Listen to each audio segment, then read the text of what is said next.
Alors c'est une question très intéressante parce qu'on se la pose depuis déjà plusieurs mois. Comment rendre nos engagements et notre cahier des charges plus lisibles vis-à-vis du consommateur ? Quand on parle de réduction des déchets, quand on parle de mieux travailler le vignoble, etc. En effet, c'est pas assez clair. Le consommateur aujourd'hui, il a besoin qu'on lui parle sur deux axes, la santé et l'environnement. Le reste, à la limite, c'est secondaire. Et donc, comme vous le dites, il y a une vraie nécessité de davantage communiquer sur, très concrètement, les pesticides.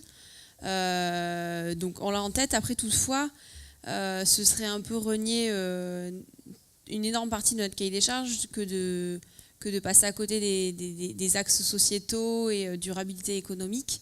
Et donc, en fait, là est tout l'enjeu d'arriver à écrire des engagements dans lesquels on vient à la fois parler d'environnement, à la fois de conditions sociétales pour la production et à la fois de durabilité économique. Donc ça, c'est un travail qui est en cours. Et bientôt, le site web va changer. Voilà.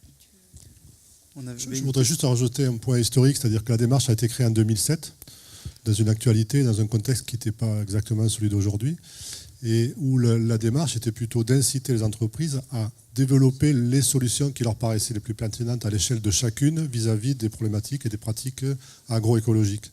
Donc aujourd'hui, on a un collectif, c'est pas VDD qui dit il faut faire ça. Par contre, le cahier des charges dit à chacun, déterminez-vous et mettez en place des actions.